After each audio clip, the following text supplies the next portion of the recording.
Bendithia ein hoedfa o arglwydd da yw ein gweddi. Bydd di'r heddwch a geisiwn mewn dyddiau prysur. Y nerth i ddal ati pan fo'r ysbryd yn wan. Y doethineb sydd ei angen arnom i fyw ein bywyd. Y cariwn a rannwn yma gyda'n gilydd. Bendithia'n hoedfa arglwydd yw ein gweddi.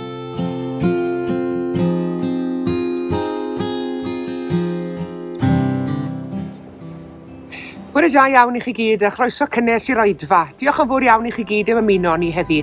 Croeso cynnes iawn i chi gyd.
Teyrngarwch, dyna beth yma'n hoedfa ni heddi.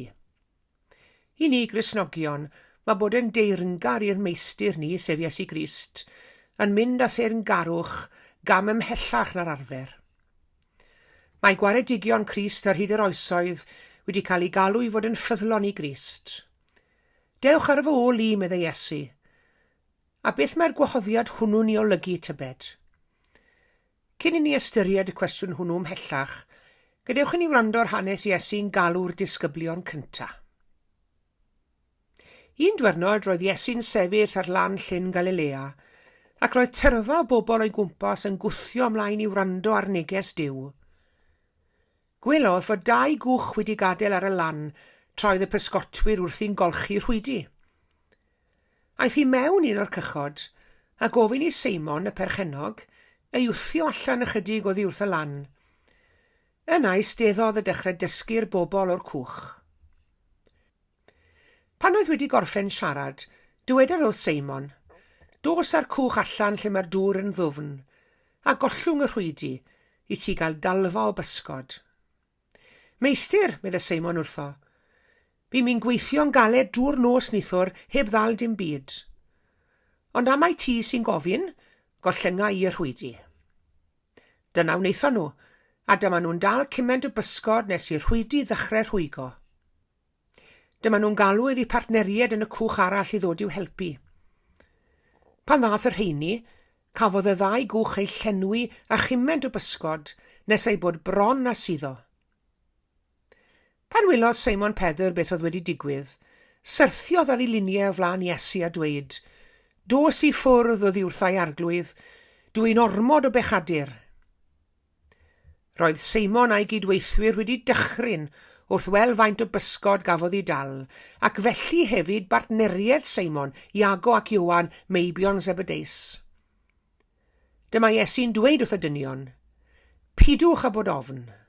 Dewch, dilynwch fi, a gwnaf i chi'n bysgotwyr sy'n dal pobl yn lle pysgod. Felly ar ôl llusgo'u cychod i'r lan, dyma nhw'n gadael popeth i fynd ar ei ôl.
Do gadawodd y disgyblion eu rhwydau a'u cychod a'u teuluoedd a'u hardal, gadael popeth mwyn dilyn Iesu, a'i ddilyn yn go agos hefyd. Mae dilyn rhywun yn golygu bod ni'n cadw'n agos at y person hwnnw, byw yn agos ati hi neu ato fe. Mae byw yn agos at Iesu a bod yn ffyddlon Iesu yn golygu byw yn ei gwmni fe, fel bod ei eiriau ef yn dod yn eiriau ni, ei feddyliau ef yn dod yn feddyliau ni, ei ffordd o fyw a'i ffordd o ymddwyn yn dod yn eiddo i ni hefyd. A dyw hynny ddim bob amser yn bydd hawdd i'w wneud. Dyna fi hanes Cristnogaeth eriod. Hanes am bobl yn brwydro, nid yn gymaint yn allanol, ond yn fewnol, i geisio bod yn ffyddlon i'w milltir, pan fo cymaint o feistri bach eraill yn y byd yma yn galw am ein teyrngarwch ni. Ond mae teyrngarwch a ffyddlondeb Iesu Grist, bod hynny'n medru arwain at bob math o brofiadau, yn ganolog i'r bywyd Cristnogol. A hynny oherwydd yn gyntaf, bod Duw yn Iesu yn ffyddlon ac yn deyrngar i ni. Plant Duw ydyn ni. I ni'n perthyn i Dduw am byth. Mae Duw yn driw i ni. Mae Duw yn driw i'w addewidion. Mae adnod yn llyfr Deuteronomion sy'n dweud fel hyn, bydd yr arglwydd y Dduw yn mynd gyda thi, ac ni fydd yn dradel nac yn cefnu arnat. A mae llu o enghreiffti eraill yn y Beibl am Dduw yn addo bod yn ffyddlon i ni. Pan brotestiodd Moses nad oedd yn ddigon da i arwain pobl Dduw allan o'i caethiwed, gan i fod yn ifanc, yn ddibrofiad A hefyd roedd ganddo nam ar ei leferydd. Fe ddywedodd Duw wrtho, ond fe fydda I gyda thi. A dyna ei ddewid Iesu hefyd, ni fydda fe'n eich gadael yn amddifad, medde fe. Fe fydda I gyda chi. Mae'r Beibl yn frith o enghreiffti o Dduw yn ffyddlon i'w bobl. Mae Duw yn chwilio amdano ni drwy'r amser ac yn ein galw ni nôl ato fe, yn sibrwd geiriau gariad. Dim ond un ffordd yn unig y medrwn ni ddiolch I Dduw am ei ffyddlondeb ef I ni, sef drwy fod yn ffyddlon iddo fe. Ac I ni'n gweld patrwm y ffyddlondeb hwnnw, y mywyd ac esiampl yr arglwydd Iesu Grist. Yn ail, I ni'n cael ein galw I fod yn ffyddlon ac yn deyrngar i'r dystiolaeth Gristnogol. Oherwydd bod Duw yn ffyddlon, I ni'n cael ein galw I fod yn ffyddlon yn ein tystiolaeth hefyd. Ond nid ein tasg ni fel Cristnogion yw bod yn dystion I gariad Duw drwy Iesu Grist. Ein hymateb ni I gariad Duw yw ein ffyddlondeb ni yw dystiolaeth, mewn gweddi, mewn gwasanaeth ac mewn gwaith. Sdim ots pwy I ni, nac o ble ni di dod, mae Duw yn ein galw ni. Fe ddewisiodd set ryfedd iawn o bobl I fod yn ffyddlon iddo fe yn y lle cynta'n do. 12 disgybl, a dyna beth oedd trawstoriad o gymdeithas I gyd mewn un cwch. Nid pwy ni sy'n bwysig I Dduw, nid beth yw ein cefndir ni neu'n hanes, neu'n cymwysterau academaidd, neu'n statws yn y gymdeithas. Nid pwy ni, ond beth all trwy gariad a'i ras gyflawni drwyddo ni. Dyna beth sy'n bwysig iddo fe. Fe gewn ni'n galw I fod yn deyrngar ac yn ffyddlon iddo. Mae Meica'n dweud yn ei broffwydoliaeth, yr hyn a gais yr arglwydd gennyt yw gwneud beth sy'n iawn, caru ffyddlondeb, a'r hodio'n ostyngedi gyda Duw. Mae ffyddlondeb yn cael ei restru ymlith un o ffrwythau'r ysbryd, chi'n gwybod. A mae'r proffwyd Meica'n holi a pha beth y dof o flaen yr arglwydd. Beth allai gyflwyno i'r arglwydd iddo fe? Poeth o ffrymau, lloi blwydd, herddod a fonydd olew? I ni'n ffyddlon ac yn deyrngar i'r gwirionedd rhyfeddol bod Iesu di marw droson ni ar y groes, a'i fod wedi concro marwolaeth ar bedd, a'i fod yn fyw heddi, ei fod yn bugeilio'n meddyliau'n calonau, a'n fod yn galw ni fod yn deyrngar iddo fe. Ac yn drydydd ni'n cael ein galw gan Dduw I fod yn ffyddlon yn ein hawydd I ddalatu hefyd, dyfal barhau. Wy'n hoff iawn o'r gair hwn. Rhannwch e lan. Dyfal, hynny yw sy'n golygu gweithio'n galed. Barhau, gweithio'n galed, stico ati, dyfal barhau. Mae ffyddlondeb bob amser yn gwneud y peth cywir. Hyd yn oed os yw'r peth cywir hwnnw yn ymddangos yn fethiant. Gwell o lawer yw'r person sy'n methu ar ôl gwneud I orau glas na rhywun sydd ddim yn trial o gwbl. Gwell o lawer yw gweld rhywun sy'n trial gwneud yr hyn sy'n iawn yn methu, yn hytrach na rhywun sy'n newid I agwedd ac yn plygu bob math o bobl ac argoeddiadau, mwyn bod yn rhan o gryw sy'n llwyddo ac yn ennill poblogrwydd i'w hunain. Ffyddlondeb yw gwneud yr hyn sy'n iawn, a dal ati I ddal ati, oherwydd ein bod ni yn ôl Iesu Grist yn gwybod I fod e'n iawn. A dyna'r her sydd yn wynebu ni fel Cristnogion heddi, ac sydd yn wynebu'r eglwys Cristnogol heddi. Dal ati, dyfal barhau, I fod yn ffyddlon i'r pethau sydd yn gywir, i'r pethau sydd yn iawn, a hynny yn erbyn pob chwa o awel sy'n ceisio'n hargyhoeddi ni yn wahanol. Dyfal barhau I gyhoeddi ffordd ragorach, ffordd Iesu Grist. Amen.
Gweddiwn. Ein tad, diolch dy fod ti'n aros yr un bob amser, ac nid yw dy ffyddlondeb i ni yn peidio a bod. Helpa ni fod yn ostyngedig ac i gydnabod yn ddiolchgar dy ffyddlondeb a ddaioni i ni dy blant. Diolchwn nad wyt ti'n rhy fawr i wrando'n gweddiau, ond diolchwn dy fod yn ddigon mawr i bontio'r gogendo rhyngon a thi. Diolchwn fod y gariad yn ddigon mawr i ddarparu ar ein cyfer ac i wylio drosom. Diolchwn fod y drigaredd yn ddigon mawr i faddau'n beiau gyd. Diolchwn fod y mynedd yn ddigon mawr i ddal gafer yno ni, gweitha'r ffaith ein bod ni'n crwydro oddi wrthyt. Arglwydd helpa ni ymateb i ffyddlondeb, trwy gyflwyno'n hunain yn llwyrach i'r ardwydd Iesu, ac i gymdeithas a gwaith ei eglwys. Gwna ni'n ffyddlon mewn gweddi, yn ymroddgar mewn gwasanaeth, ac yn lân mewn meddwl, gair a dymuniad. Bydd yn agos at bawb sy'n wynebu'r diwrnod hwn o dan amgylchiadau anodd. Yr rhai sydd mewn unigrwydd ac anobaith, afiechyd a gwendid, amheuon ac ofnau, tlodi a newyn. Gwna ni'n ffyddlon i bawb yn y byd, a defnyddia ni o Dduw i fod yn sianeli i dygariad a gysur. Cymer ein dwylo a defnyddia nhw yn dy waith. Cymer ein calonau a llanwa nhw a chariad Crist. Cymer ein traed ac arwain nhw yn dy lwybre. Yn enw Iesu Grist, ein harglwydd a'n gwaredwr, a'n dysgodd ni weddio gyda'n gilydd drwy ddweud. Ein tad yr hwnnwyt yn y nefoedd, sancteiddiau'r dy enw, deled y deyrnas, gwnelau'r dy ewyllus, megis yn y nef, felly ar y ddeiar hefyd. Dyro i ni heddiw ein bara beinyddiol, a madda i ni ein dyledion, fel y myddeiwn unau un dyledwyr, ac nac arwai ni brofedigaeth, eithyr gwared ni rhag drwg, can ei seiddo ti y deyrnas, a'r nerth, a'r gogoniant, yn oes oesoedd. Amen.